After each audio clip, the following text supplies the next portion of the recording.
If you grill it, he will come.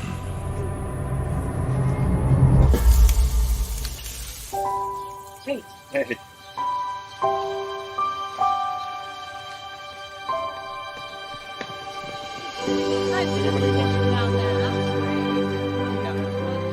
Is this heaven?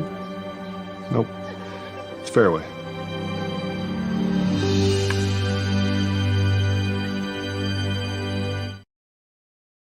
Alabama, Roll On North America Tour, presented by Kenworth. Saturday, October 19th, Wells Fargo Arena. Special guest, Exile, Alabama, live. All your favorite songs from the greatest country band of all time.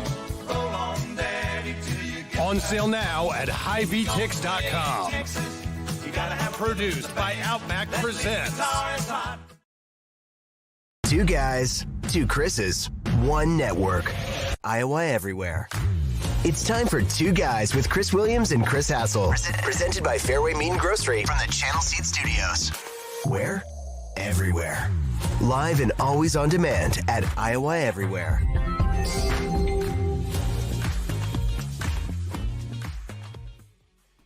Good morning and happy Monday, the 14th of October. Chris and Chris, two guys on Iowa Everywhere with a splash of Maddie Van Winks. My name is Chris Williams. I'm joined by Chris Hassel in Florida. Sweater weather here today in Iowa. It feels like the first fall day we've had. Hassel, I even have a hoodie on today. It's Do you below miss this? 85 here in Florida. I do miss the fall. But as I found out when I moved to Connecticut, the fall in Iowa is nothing like the fall in the Northeast. So I miss the Northeast fall. I don't necessarily miss the Iowa fall. What is it with you and these leaves? It's just a weird fetish thing you got I going will on. peep the F out of a fall leaf. We got great leaves here. You don't have any leaves there. Some might call them elite. No. The Channel Seedsmen, they cut them all down.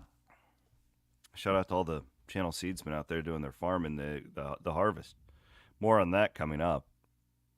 We are presented, as always, by our friends at Fairway Meat and Grocery. Go on out and get yourself some Fairway meat. The big tailgate coming up. Another big one in Ames this weekend. You go to that Fairway meat market there where it's nothing but meat. It's nothing but food and protein that once had a mother at the Fairway meat market. I went we to like Fairway, it. and they will cut you a slab of a fillet right off the big hunk. Oh, yeah? Special order, baby. You like those big hunks, don't you? Mm. I have a confession to make that is probably going to make people respect me even less than they already do. Well, Saturday. It's okay. So my wife left for Chicago over the weekend. You didn't eat any of that vegan stuff, did you? It's worse. So she left me a steak and baked potatoes that I could cook myself if I wanted to. This is unbelievable, your wife. And I mean, so, I admire her. I love her for it. It's awesome. It's just like it's so like not in my like world. What the stuff you described. She like left you little like protein packets like for smoothies one time. yeah. Well, God, you're such a baby. So she left me these steaks in the fridge that I needed to cook, and baked potatoes that were there ready to just kind of throw in the oven. And on Saturday I was fixing on actually making them on Saturday night because you had the Iowa game early. I already did Instant Iowa with AD. Good show, And by the way. I listened live. The Iowa State game wasn't going to start until what was it, 8 o'clock Eastern time it was going to start. So I was going to actually make some steaks and baked potatoes because I never cook for myself, as you know. Never. And so I started texting my wife, like, how do I get this going? Like, what do you do? Do you just put the baked potato, like, directly onto the slate in the oven, or do you have to, like, put it on a pan? Then I started asking, well, it's raining out. Like, how do I make it if I don't want to use the grill? Because she doesn't use the grill when she makes steaks. She sears them, and it's really good. And I preheated the oven. She told me preheat the oven 425 for the baked potatoes. And so that was preheating. And I had this like just panic attack almost. Like, I can't go through with this. There's no way that I'm going to be able to make these steaks and those baked potatoes while also watching college football. So I punted on trying it. And you know what I ordered from Uber Eats? A steak and a baked potato from Outback Steakhouse. I wanted the steak and the baked potato. I just didn't want to do it myself. Steak and baked potato is the easiest thing. You wrap that thing in foil. You throw the steak on. Come on. Throw the steak on what? It was raining outside. Nincompoop. It was raining. Will on cares? YouTube calls you a nincompoop. I've heard that word. You know what I just used over the weekend? I never had used one before as an air fryer. Oh, yeah. We My have wife one uses that's an great. air fryer all Wow. the time. They're fantastic. Revolutionary. That's a game I should have just changer threw the in steak in the kitchen. air fryer. Especially with kids. You throw the like chicken nuggets in there and it's a game changer. Yeah, that's a pretty embarrassing story, but I can't say that I'm surprised by it. But what you can say about me, though, is that while I do horrible things, I will always share it. I will share it with everybody. Yeah, you're an open book. I tell people that all the time. I said everything you I get don't from hide it. Hassel is the truth. Man, that Outback Bowl really has scarred you or left an impression in your brain. All those Outback Bowls that Get Iowa into has that gone Outback to. Bowl for I will give Outback a little credit for being like a big chain. Like they got pretty good food. They do a do. pretty It's good job there at the consistent. That's like Outback. when I'm super lazy and I'm at home. That's my go-to. It's not bad. Uber Eats order. Aiden and Jacqueline, two of my people who work for us, Cyclone Fanatic too. Jacqueline's over there. I take them to Outback all the time when we have like lunch meetings. Steak, or you get the salad. It's got a bottomless salad. You get as much salad as you want with soup. It's the best lunch. Can't beat What it. I like about when I order from Outback is they also send you that whole loaf of that brown bread. It's like just super. Peter meaty. asked if I ate the whole loaf. No, I just took a few bites. So what I do when I get Outback is I eat the steak and the baked potato first, and I eat the whole baked potato. Like the skin is the best part. So I eat that whole goddamn thing. Then I open up the side salad, and I've got honey mustard dressing on the side. No cucumber. There's a special place in hell for people who don't eat the skin on the baked potato. I agree. Yeah. I bet Van Winks doesn't eat. There's no way Van Woke eats Van the skin Woke on a isn't- baked potato. He's not. I don't eat the skin. Yeah, Guaranteed. I knew Yeah. that. Nah. Guy who's bitching about the coal miner's daughter game Saturday night. Yeah, how about that? He goes on. He's like, "Well, Unbelievable. why are we celebrating coal anyway? It's going to be There's the a lot death of of things. us." You celebrate the history. That's what we That was do. elite trash talking. Come on. No, Man, well, you would get your ass kicked if you ever set foot in West Virginia. Yeah, You'd then never make it. Then I got all those West Virginia people saying like this was for the families, and I felt really bad. yeah, the it people was. who Did you died see in the those? coal mines? Yeah, those coal that's- miners walking they in, walked in all- generations.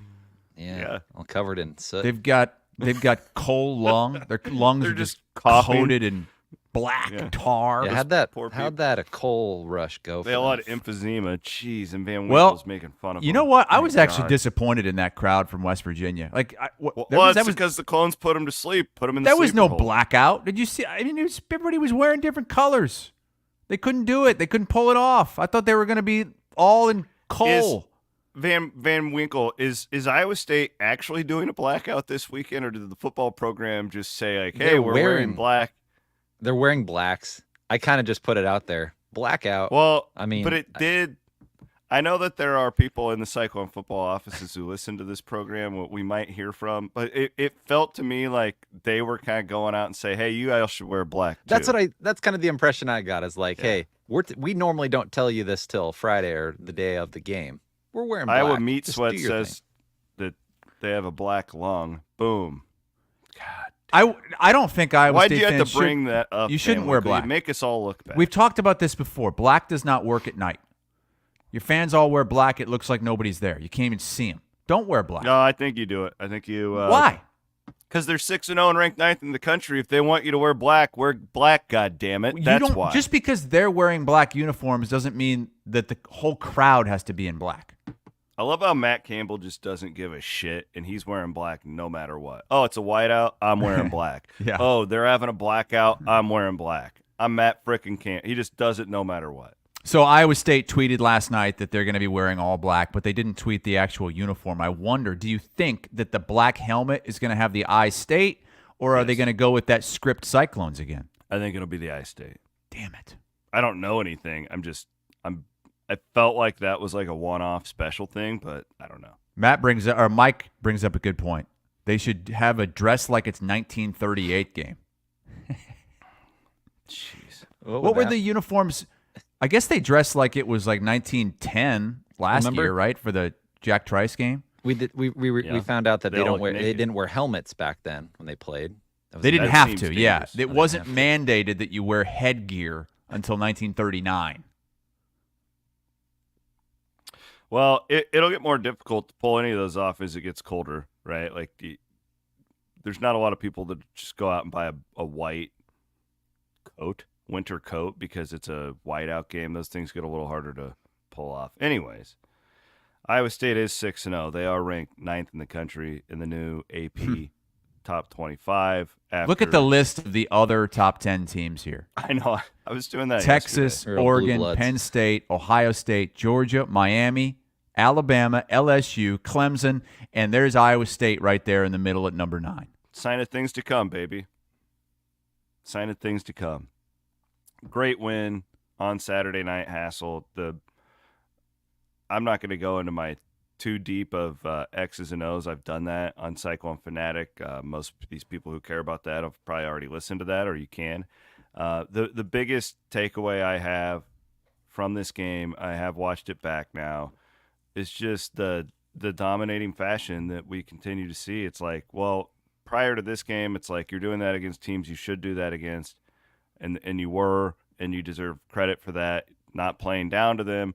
This was a team where everybody at Iowa State on pseudo upset alert, even though if you're a 3-point favorite on the road, I don't really consider that to be. But you establish your dominance. We can talk about the defense and hey, Cocktober, I know that you're going to call it here in a little bit. But at the end of the day, it wasn't much of a game. It was boring in the fourth quarter. And that's really impressive. The fact that, again, like when you just go back to the history of Iowa State football, and I've covered most of these games in the modern era, it's like even when you win, you kind of feel like you're holding on to your seat.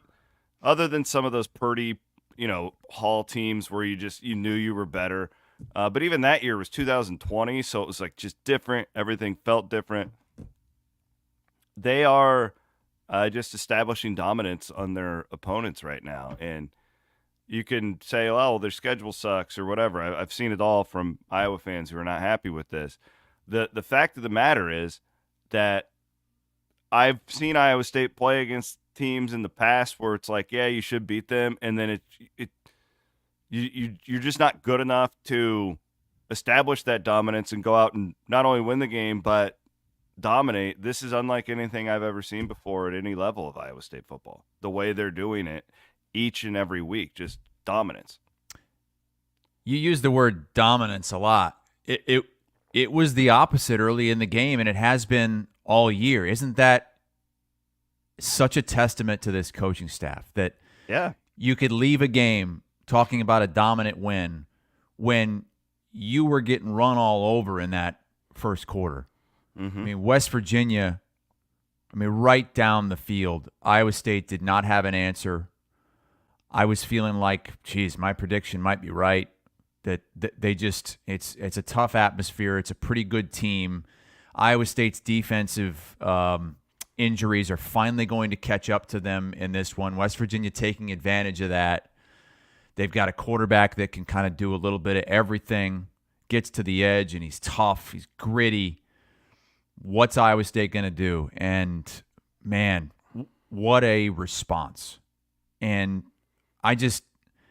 sure, there's some really good players on this team. Rocco Beck, Noel Higgins. But what really comes through is the coaching staff on both sides of the ball. The creative play calling by Mauser. The option. Did you like the option? Love it. I love all of it. I was like, where the hell did that come from? Keep the defense on their toes. Yeah. Keep those guys guessing. And then, hey, Cocktober. I mean, this guy man. Wearing sunglasses at night in a coal out. This is an old Blackout. picture. This is kind of the iconic Haycock wearing those. Damn it. Yeah, Those that was sunglasses against from West Virginia in the blackout at Iowa ESPN. State several years ago. That was the Yes. first time Iowa State did the blackout, right? Just the way he adjusts. And Jeff Woody had a great breakdown of some of the things that Iowa State does defensively that are just different. That are ways to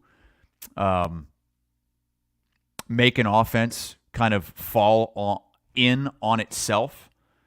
And it's so impressive because if you would have told me West Virginia after those first couple of drives, they were only going to basically score 10 points all night. This seemed like a game early where Iowa State was going to have to score on every possession and they were going to have to get into the 30s, maybe upper 30s to win this game. It's the second week in a row that it's been like that, too, because we certainly thought Baylor scored on its first two possessions in Jack Trice Stadium during that whiteout a couple weeks ago as well. Chris Andringa, Iowa State stat guru. Chris has been doing stats at Iowa State for, 30 years. He compiled the second half scoring defense for Iowa State. North Dakota didn't score in the second half. Iowa scored 6. Arkansas State had that late garbage time touchdown at the end of the game to get 7. Houston 0. Baylor 7. And then West Virginia got its touchdown at the end of the game when it was already over. So really, and then what did you have, Hasley? They've outscored opponents in the second half 103-26. Yeah, that was from Woody's breakdown of Iowa State's second half defense. Teams usually score more points in the second half. That's the trend. Usually there are more points being scored in the second half than in the first half. First half, sometimes feeling each other out, some longer drives. Second half, you start putting things together. And all Iowa State does is just shut teams out. And it just seems like the same thing every week. You might get some early. It kind of reminds me of a great pitcher. You better get them early. Because if you don't get them early, that second time through, you're done. He slaps that old anaconda on you and just slaps the F out of your face. And a statement win. I think now Haycock just pulls out the anaconda and slaps it across your face. the old Haycock anaconda. Well, the thing is, too, they're not even healthy, right? Like, Caleb Bacon was supposed to be the best defensive player on this team this year. I mean, they were... Can we just do I don't know, can we do our Triple B real quick? Because that's what I wanted to go into. Is that cool? Sure. Bigger, better, bolder. Built by Kelderman Manufacturing. Rylan Barnes. Guy I'd never heard of 2 weeks ago. Second on the team in tackles on Saturday night. He's a walk-on redshirt freshman. In my calculation, the 5th string middle linebacker for Iowa State. Maybe 4th. It's kind of weird because they've moved guys around. This kid really looked out of place in that Baylor game. And who could blame him, right? You go from the scout team, you have no plans to play, and all of a sudden you're playing in a Big 12 game. He whiffed on the quarterback once, just didn't – he was fine. He was really freaking good on Saturday night. This walk-on out of the pride of West Hancock. They play some great football up there in that area of the state. Shout out to you. The same conference as Caleb Bacon. And then you have our guy, Bo Goodwin, the true freshman. I believe he's from up there, too. Another small-town Iowa guy true freshman. He has to come in and play on Saturday night. So I'm going to go with Rylan Barnes for my triple B. This kid that for me to not know who you are on Iowa State's football roster is a very difficult thing. And he not only that, he was really good. He looked fast. And this is a cool side story. His parents couldn't make the game on Saturday. It's his first career start. Mom and dad couldn't make it. They got harvest. Mom and dad were harvesting, and I thought that was the most uniquely or not uniquely. That's the most vintage Iowa story ever. But that's the thing. You watch what Haycock is doing to prove back to your point. When you watch it back, and I'm no genius with X's and O's, but I think what's happening is you got a pretty good defensive line in front of you who takes care of a lot. But with that secondary behind them, I think Haycock, I would love to talk to John. I'm guessing that he's just telling these guys, go get the quarterback, go to the frickin' ball. There's not a lot of responsibility, and he's just unleashing these young kids to just go out and play loose. Bo Goodwin, poor kid, Neil Brown identified him as a weak spot, and he kept getting caught on that slot receiver in the second half. So what does John Haycock do? Sees it immediately. They immediately bracket this guy. It was really, really good defensive coaching on Saturday night. But yeah, Iowa had that one year where you guys had 6 running backs, the Sam Brownlee year. Yeah, Kyle pointed that out in the comments. Oh, did he? Okay, yeah. Thanks, Kyle, because this is what it reminds me of with Iowa State's linebacker situation. It's similar, and I think the linebacker position is way more important than the running back position. I think running backs are more plug and play, that position compared to linebackers. Randy Peterson has a great article up at iowaeverywhere.com today, really going more in depth into the linebacker situation. I was listening to Cyclones Sunday yesterday, Ben Bruns and Aiden Wyatt, and Ben was like, this should be the biggest story in college football right now. What's going on with this Iowa State linebacking core that was already shorthanded going into game one and then continues to see guys drop and drop and drop. And all Iowa State does in the first quarter on Saturday night. Yeah. They just continue to get better defensively and continue to rise up the defensive ranks. Randy says in his article, 11 different linebackers have played. 5 different players have started. And then there's 2 potential starters that haven't played at all, that probably would have started this season. Yeah, Willich and McLaughlin. Yeah. And then Caleb Bacon obviously has missed the last 5 games due to injury. And it's not like they're going into the depth chart for upperclassmen. I mean, 3 juniors have played. The others are sophomores, a redshirt freshman, and a true freshman. Yeah, and the other thing that most people don't even realize unless you watch the team really closely is Cale Brazina, who didn't play on Saturday night, another true freshman. When he replaced Caleb Bacon, that's not even his position. He was supposed to be the strong side linebacker this season. Bacon goes down, and he's a true freshman, and they switched his position in 5 days. So they're wheeling and dealing on that second level, and I keep thinking it's got to catch up to him at some point, and it just hasn't. That is great coaching. And at this point in the season, I mean, you've got Matt Campbell, who's got to be up there for Coach of the Year at this point, and then a couple of coordinators that have to be in the running for the Broyles in Mauser and Haycock.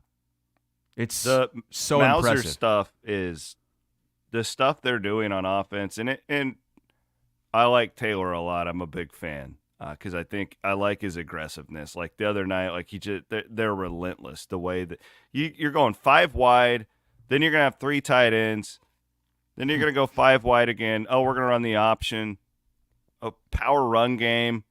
Like you have no idea what they're gonna do, and it helps when you have really good players, right? Like there's no doubt, but it's just so creative. Sure, and but it's fun. As Randy fun points to out in his article, Iowa State's the only team in the top 10 that doesn't have a 5-star player. I mean, these are 3-star guys at best and many below that.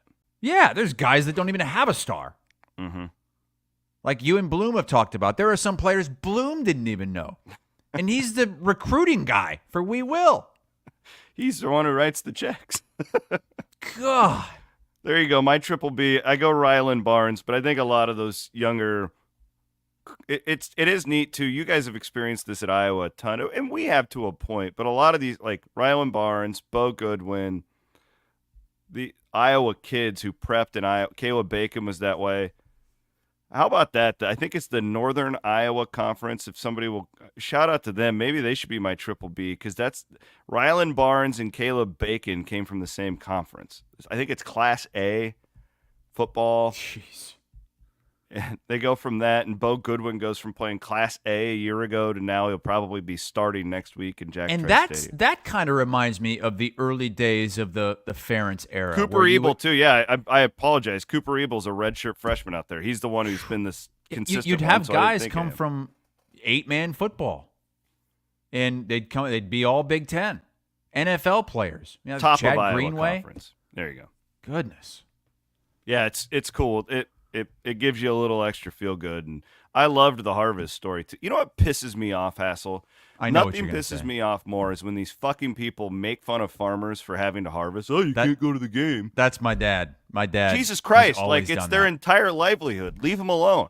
My dad. My favorite thing, I was looking for pictures of Rylan Barnes, and this is the picture that popped up from his like recruiting visit. And then the next picture next to it is this picture, Jeez. like a year after into the program. Like, holy cow. So your dad is shitting on farmers? Oh, he hates it. He hates anytime they show a cornfield during an Iowa game. He always makes fun of Iowa State fans for being farmers and not going to the game on Saturday when they have I remember back in harvest. 2005. It's kind of an important time. You guys are playing for the Big 12 North Championship, and there's like 20,000 fans in the stands. That was embarrassing. Well, they're all out there farming. Which is a total lie because it was like late November. Yeah. What the hell? That used to be a thing, but it is real. Like these people have to harvest. Like it is what we do. You know what I would do? I would Uber. I would probably hoodoo the harvest. Can you hoodoo a harvest? Hey, Sipker. That's something you would do, Hassel. Yeah, I mean, because when I have to eat, I don't cook. I Uber If Hassel lived in Iowa, he'd be on that Hoodoo app. Hey, can you come make me this steak and warm up my potatoes for me? Since we're triple B. Well, since we're into the triple B, I guess it's finally time to flip things over to Iowa. A great win against Washington over the weekend. We'll get more into the win in a little bit. My triple B isn't anybody that played in the game, but it is someone who touched the football. If you watched Instant Iowa, you heard this as well. If you were on social media, you've seen it. The man in the first row who gets a kickoff right off the temple. I mean, it started making its rounds on social media. This poor bastard is running for this ball that sails into the stands, and it hits his head so hard, it just shoots back off the screen. I mean, poof, right off his head. God. How's he not concussed? My triple B is the Iowa radio team for seeing that. Rob Brooks on the sideline, seeing that, running over and immediately interviewing him. Take a look. What the heck happened? So I seen the kickoff, and the ball was coming real fast, and I knew it was going over the end zone, and I knew it was coming right at me. So I put my hands up, but that ball's going a lot faster than you really think it is. And it went right through my hands, and it hit me in the face. But you popped right back up. Yeah, that's what Hawkeyes do. You know, we don't give up, we swarm. Ball's on the ground, we're there to get it. And I was just being a true Hawkeye fan and doing what we all love, and being here on Kinnick on Saturday day, so go Hawks! So you're going to make it. Oh yeah, I'm not leaving. I'm going to be here all game cheering. Washington, they drove a long way. You know, good fans, good program, but It's all about Hawkeyes here in Iowa City, so. You got it, Joe. Thanks, bud. Thanks, Joe. Hey, Pat, he's after your job, I think. he's doing a good job. He obviously wasn't a tight end in high school or a wideout. That was wasted. Joe Glazer from Des Moines, stand up. It's all about being a Hawkeye fan here in Iowa City. See, this is what we're missing out by not. When we get serving down, we beer. get up, we swarm. That guy was amazing. Oh, he had been drinking since 4 a.m., no doubt. And here's a video of the aftermath. There he is. Is that him? That's him. Legend. Freaking legend, man. I don't think he's on Twitter. I tried to find him on Twitter. Somewhere, Jamie Pollard is like, this is why we don't sell alcohol at Jack Trice Stadium. This is why we should sell alcohol. Come on. Moments Exactly. like this. Special. His name's Joe. You know, they do in that south end zone, Matt. That's true. And that was in the end. Is that Iowa's south end zone? It is. It's something about that south end zone, man. Shout out to, you're right. Good job, Iowa radio. That I was seen phenomenal. that thing coming. It was coming a lot faster than you think. He was so when you drink, your reaction time slows. He ran over to that thing, thinking that he was going to grab it. He never even got close to getting his hands up. I mean, it was like he was running over to try to catch it with his mouth. Good stuff. You sure you're gonna be all right? You don't need to call an ambulance for you? No. This is what Hawkeyes do. We swarm on a Saturday day at Kinnick. I also like how he referenced that the Washington team drove a long ways to get here, like they didn't fly. Yeah, they've been on a car for 4 straight days to get here. God bless that guy. Jeez, he's gonna be if he has like season tickets right there, he's gonna be a legend forever. They need to just give him season tickets for life. He can just become like the next Hawkeye Elvis, just be a staple there. Like Vodka Sam. How's she doing? I hope she cleaned Yeah, everything where's up. she? I hope she's doing okay. I don't know. That was a long time ago. I'm just going to sneak mine in real she's quick probably, before we got, get into Iowa. Yeah, what do you got, Maddie? I'm going to give a shout-out to Arizona State. Mm-hmm. Pulling that upset against Utah. Pretty awesome. They were picked last in the Big 12, is guys. awesome. Yeah. Scattaboo is incredible. And I saw you posted this video, Hassel, of this Nick Borgia, I think, tweeted this from an Arizona State account. But look at this run. I mean, he's incredible to watch. Reminds me of Carson Hansen a little bit. I love Kenny Dillingham, too, that post-game press conference. He's fun, man. Arizona State's 5-1. They're at the top of they're right there at the top, man. They have a chance. Their schedule gets a little tougher, I think, Matt, as they finish up the preseason season. poll again real quick, if you don't mind, because it shows how crazy this league is. BYU was picked 13th. Arizona State was picked 16th. Kansas was picked 4th. They're at the bottom. Even Arizona, like I kind of predicted that they weren't going to be as good as people thought, but they were picked 5th. Yeah, Arizona State finishes with Kansas State and BYU. So they got a couple tests left, but you never know. Never know Good in this stuff. league. Yeah, Kenny Dillingham has really grown on me. I kind of thought he was annoying last year, and now I really like him. Like that, his post-game press conference was like everything that's awesome about college football. It's too bad Iowa State doesn't play Arizona State. They don't play BYU. They don't play Colorado. These stupid conferences. We need 10 are too big. conferences of 10 teams. All right, let's flip it over to Iowa, who good win. Appears to be Good win. playoff bound again. Yeah, I heard you guys really jumped to that pretty quickly in instant Iowa. Got into the playoff conversation. That was more AD. Which I wanted to jump in on that so bad because I agreed with you. It's not that Iowa can't run the table or whatever. The problem is that it's a perception thing. Like if Iowa's going to do that, they better hope Iowa State is like undefeated, and your losses are to 2 top 5 teams, that type of thing. Yeah, but Andrew's argument is that if they go 10-2, they could don't still get in the playoff. They could. They're not going to have any good wins is the problem. Right. I think the only way to do it is to go 10-2, which you would have 1 loss in conference, somehow get into the Big Ten championship game and beat whoever it is. Yeah, beat a good team, like a really highly ranked team. You go 10-2, it's going to be just like last year. You go 10-2, but who have you beaten? Like, this Washington win was really good. The way Iowa played, Not a bad convincing. opponent, but Washington's not like a lot of people had an inflated view of who Washington was because they beat Michigan. Michigan is not very good either. No. Like Iowa's better than Michigan. I really agree. believe that. I don't know that Yeah. Michigan is even a top half of the Big Ten team at this point. I think Iowa. Definitely not on offense, that's for sure. Oh, God, their offense is almost as bad as Iowa's last season. But this win for Iowa on paper, I think, is one of the best Big Ten wins they've had in years.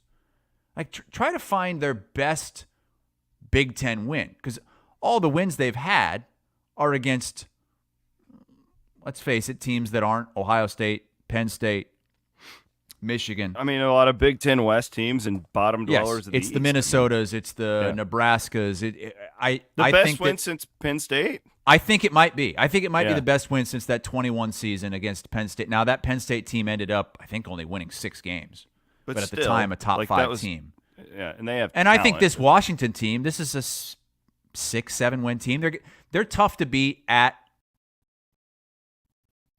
home. That's a great. It's one of my favorite places to go in college football. Maybe my most favorite place to go is Washington. This game would have been a lot tougher there. But a lot like the Iowa State game, I mean, Washington came out and they were moving it down the field. Back-to-back 14-play drives, 70-plus yards. And it looked like, man, Iowa's going to have to go wild on offense, so they're going to lose this game. And then again, just like Haycock did for Iowa State, the Hawkeyes with That was good, two great coordinators, I think, this season, turn that sucker around, and you get Caleb Johnson going again. And Cade McNamara finally throws his first touchdown pass against a power team. Sure, it was a dump off to a running back, but it was a touchdown pass. And Iowa, this game was over in the third quarter. Just blew them out. That very impressive win, by far the best win of the season. And I really do think this is probably Iowa's most impressive win in a few years. I really believe that. Brian makes a good point, and he's watching on YouTube. Hey, Brian, about the Minnesota win. I mean, you can make an argument that is better than this. Just I because thought of Iowa going on the played road. better in this game in all phases than they did. It was a Remember much better four-quarter That performance. Minnesota first half was not good Yeah. at all. I do think the jury's out on which team is better. I think Minnesota might be better than Washington. and It was a road win.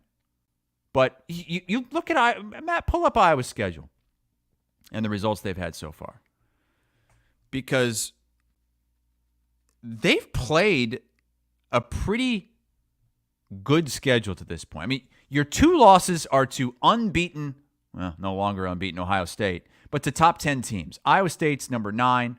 Ohio State's still in the top 10 after that heartbreaking loss at Oregon. But you also have a win at Minnesota, and Minnesota looks decent. They beat USC at home. They just went on the road and won at UCLA. And then you beat a Washington team that's beaten Michigan. And now all of a sudden you're looking at a lot like Iowa State, a very manageable schedule the rest of the way. They should at least be 6-2 going into the Wisconsin game, where that's an interesting team right now. It feels like they might be. They're starting to click a little bit offensively. Good win for them. Did you see the line on the Michigan State game? I did. Yeah, I'm doesn't that feel surprised like- it's only 6.5. Should we just tell everybody to bet Iowa right now? I This would. feels like But at the same time, when you see lines like that, it's usually Maddie, can you pull up Michigan State, what they've done up until now? I mean, I have a bird's eye think view. they're going to of it. turn that quarterback over. They've got Well, their pass protection's like I believe the worst in the country is what I was reading last night. Michigan State, they're giving up sacks like crazy. now they have played a pretty tough schedule. I mean, they just came off back-to-back games against Ohio State and Oregon, and the they're game coming that- off a bye. I watched of theirs, and I was actually impressed with them because I think I said the next day on the show, I'm like, maybe that's a tougher game, was that BC game, because BC's pretty good. Yeah, not bad. And They almost won out Yeah. there, but, I mean, I don't know.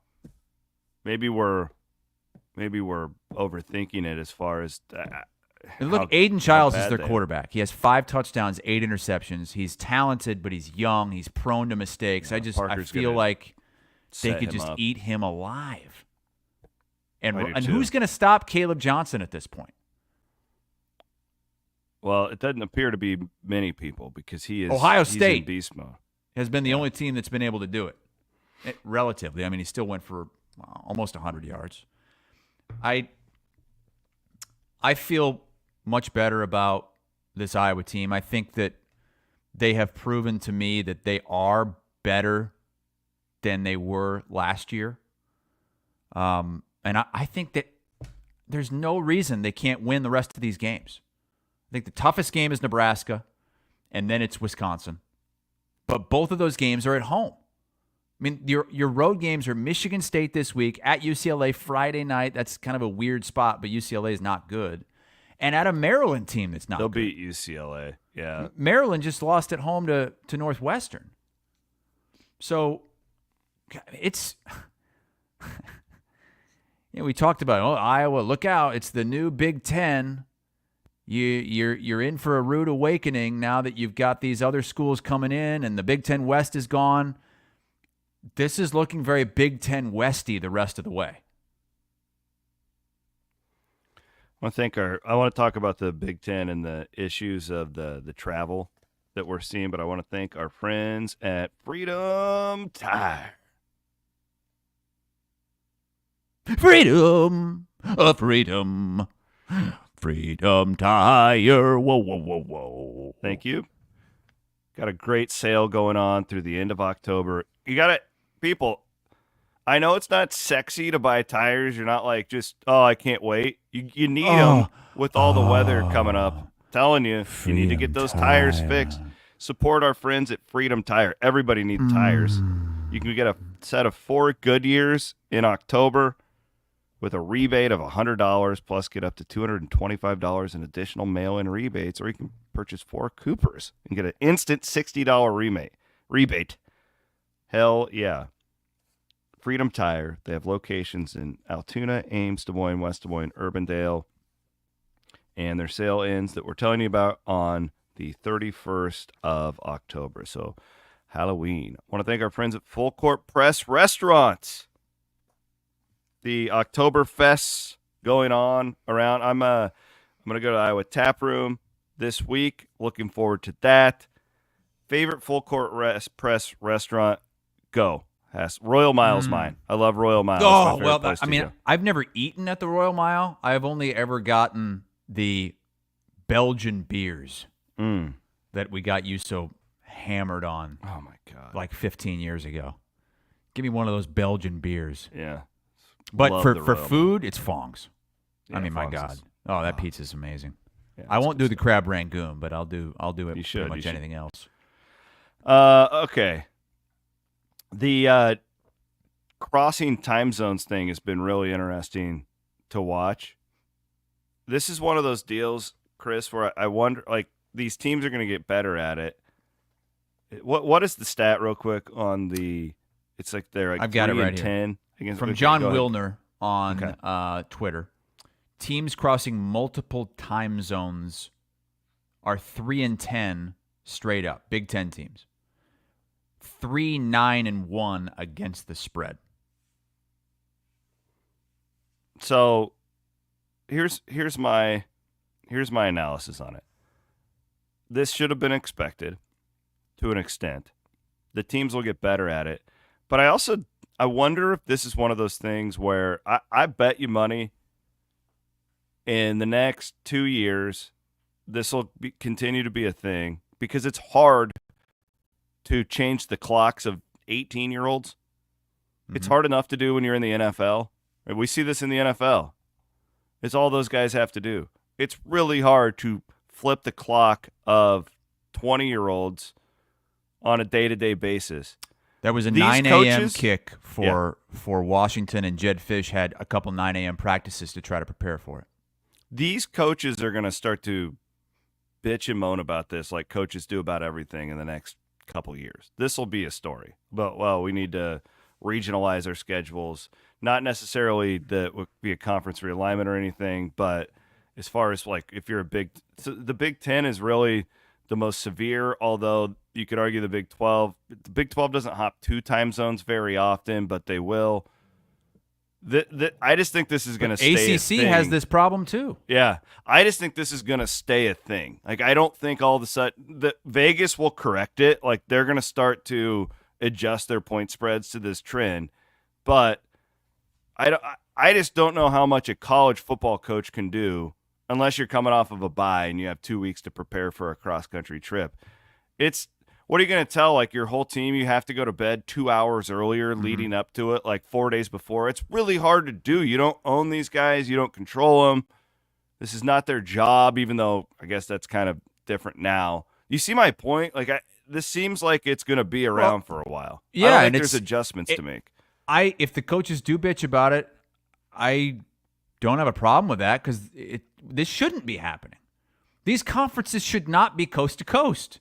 You shouldn't be making multiple trips. There's nobody across the to blame per but year. the suits who did this all for the sake of money. Yeah, it's the conference commissioners, it's the university presidents, it's the TV networks, and it's not just a Big Ten thing. Like I said, like the Big 12, West Virginia can go to Arizona State and play. You had Cal going to Pittsburgh to play in the ACC. We saw it last week. Miami had to go out to Cal and play, and they had a horrible start to that game. I don't know, like what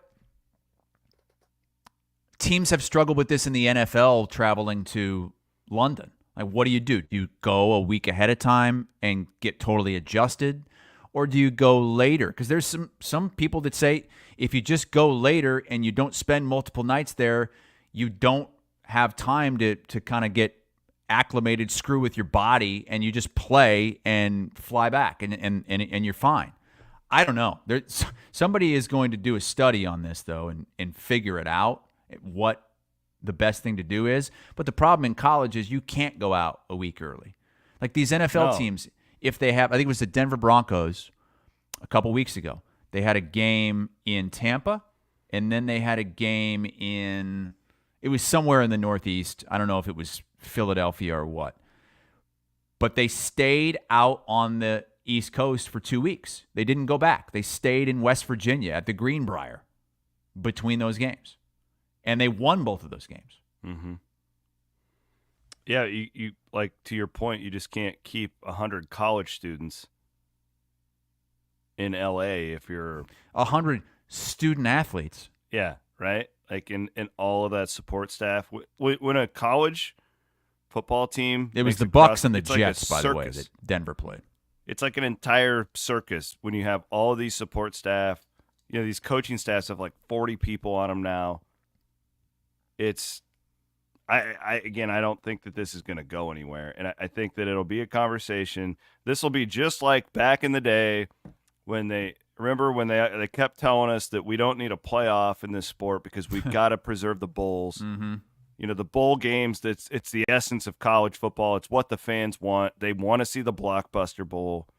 And that was all because they thought that they would make more money with the bowl system that they already had. And they had all these salaries to pay to these guys in blazers. They didn't want to lose their job, their cushy job, where you're the Alamo Bowl executive, and that's all you do. To fly all over the country, just staying at 5-star hotels. Check out the Golden Gophers this week because we might select them to play in our game. So put me up at the nicest hotel in Minneapolis and give me all you can eat shrimp at the game.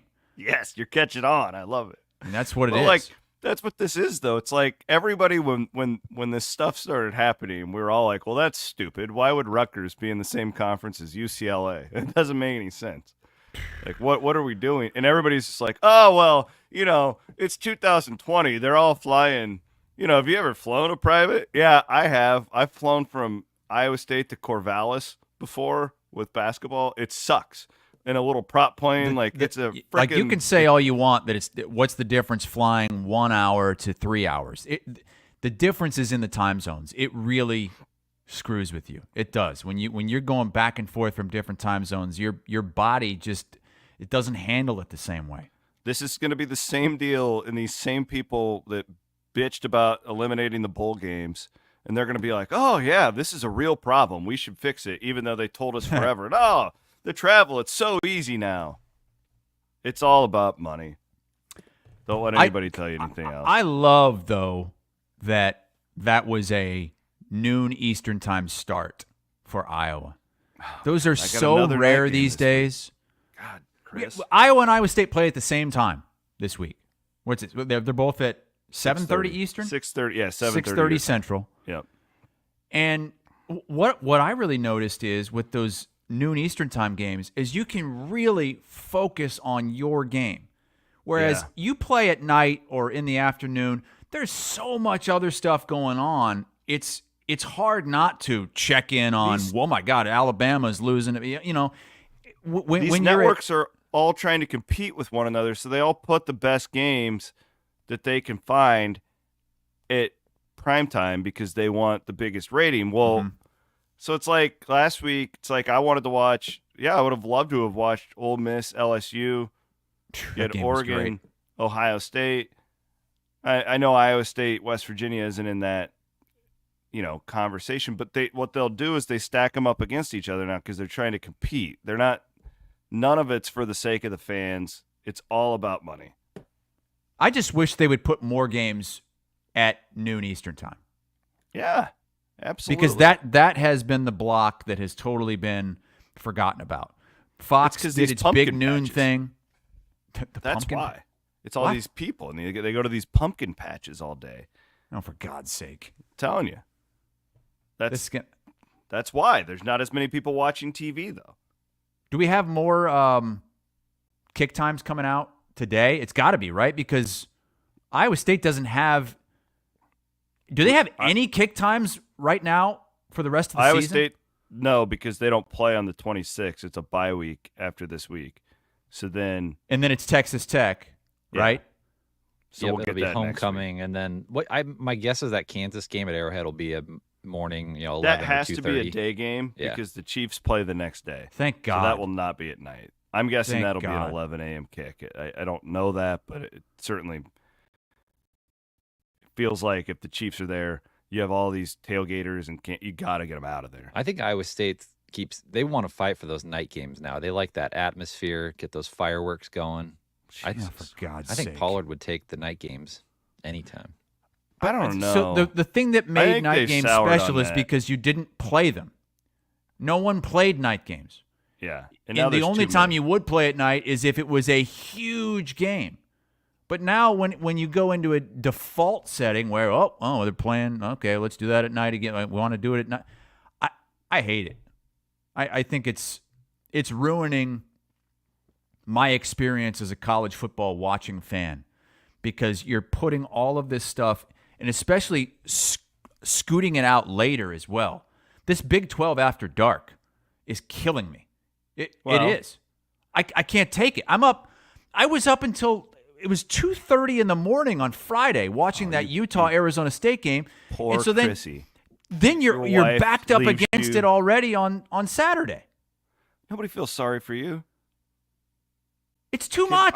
I love the Big 12 after dark. Like I'm all in on that. I hate it. But it keeps me engaged because it's like I got off the air. I got off my call-in show at like 12:15, and I still had 2 hours of work to do on Saturday night. So I pop on, Colorado game, which I could not stay up for the second half of the Colorado. Dude, that was Kansas crazy. State game. They almost won on a freaking. That was on my list game. of my top 3 games this week, and I was so burnt out from late night games the night before that I couldn't even stay up. I am with you. The biggest change I've noticed in my fandom of college football is I'm not watching these like Tuesday, Wednesday games like I used to. No. I used to watch them all and bet on them and I'd be engaged. I'm not doing it anymore. And it's not I've I'm also just noticed I'm just not I don't care. I'm watching less NFL because of it. So I usually you go into the week, I'll watch the Thursday night NFL game because it's the first game of the week. And then now on Fridays, we've got Big 12, we've got Big 10, so I'm watching that. I'm watching everything on Saturday. I'll watch the early slate in the NFL, and I'll be that'll be it. Like I went to bed before the Sunday night game even kicked off last night. I was in bed at 7:30 Eastern time. That's how worn out I was thanks to your Big 12 After Dark. I noticed that you hadn't texted or anything in a long time. If I don't hear from you, if I go 2 hours without hearing from you, I genuinely get concerned.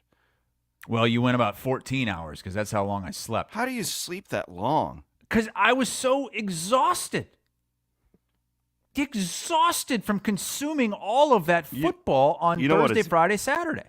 It's a damn good thing I'm getting these testosterone shots from Game Day Men's Health. You should do it too. It'll make you feel a lot better, I promise. You go and get your test. You think I'd be able to stay up for Big 12 After Dark? Well, I was going to say the best thing that happened to me is I'm full of tea.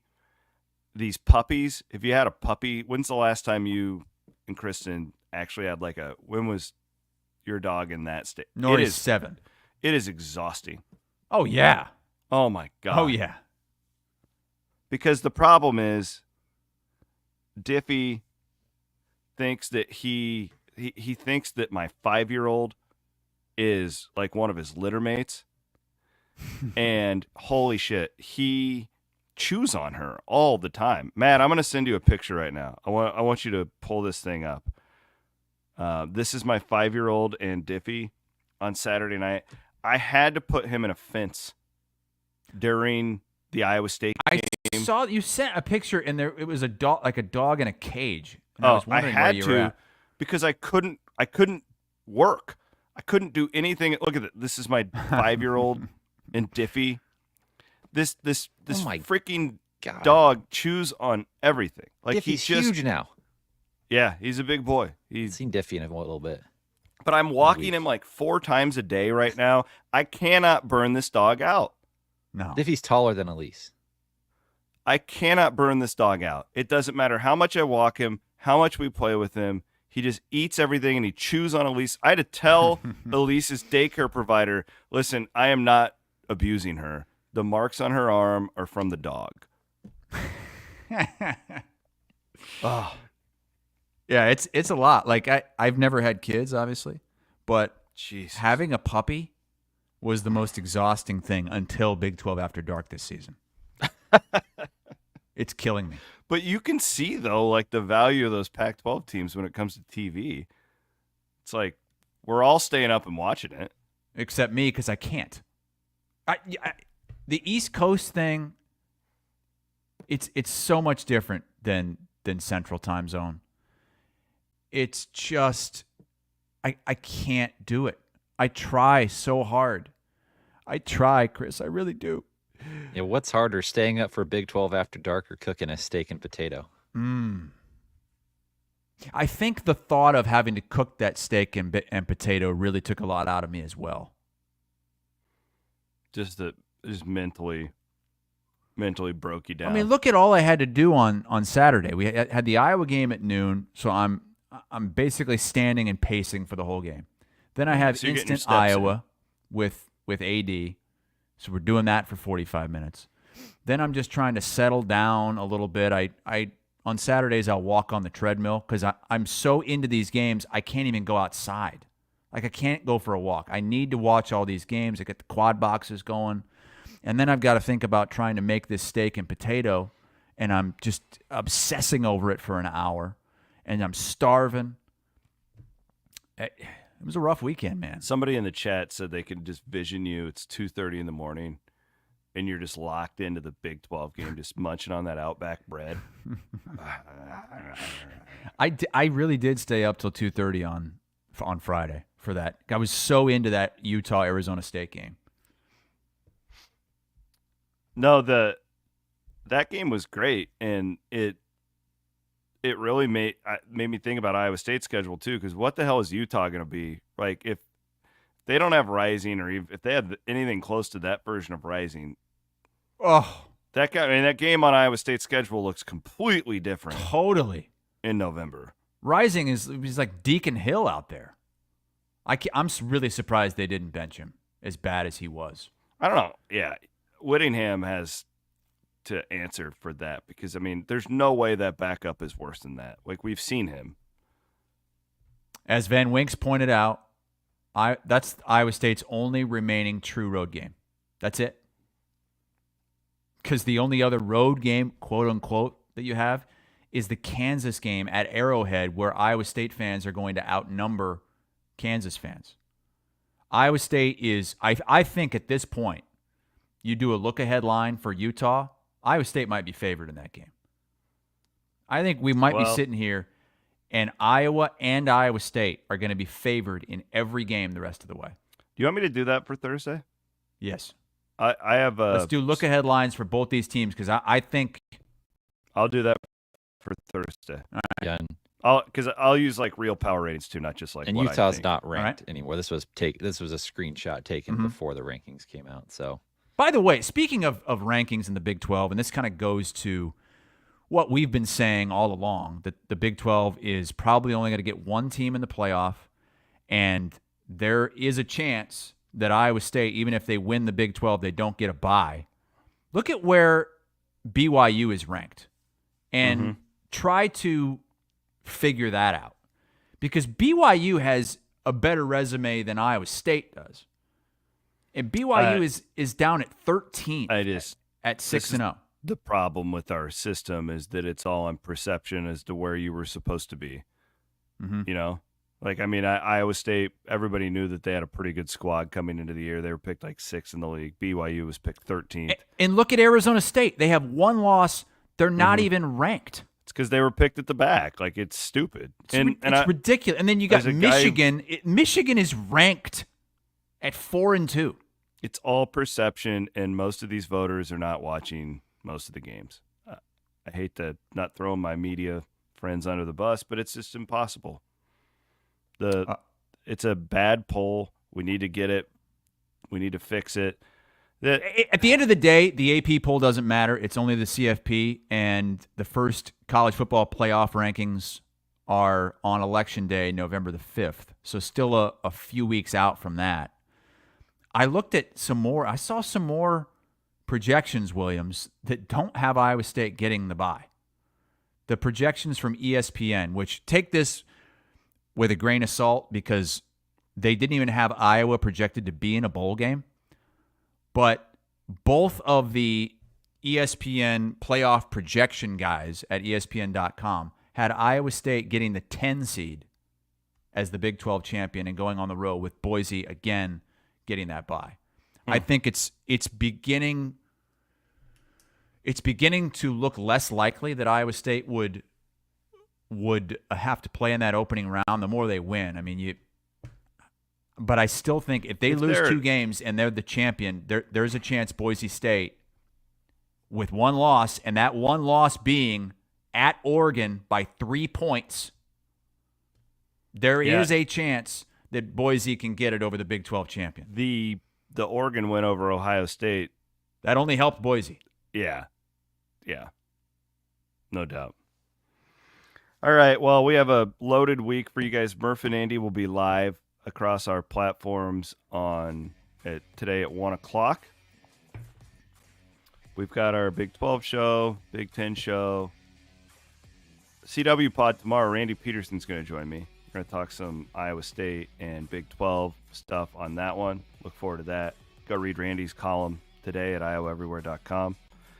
He is Chris Hassel. My name is Chris Williams, Maddie Van Winkle. We are presented, as always, by our friends at Fairway Meat and Grocery. We'll be back on Thursday morning here on Iowa Everywhere.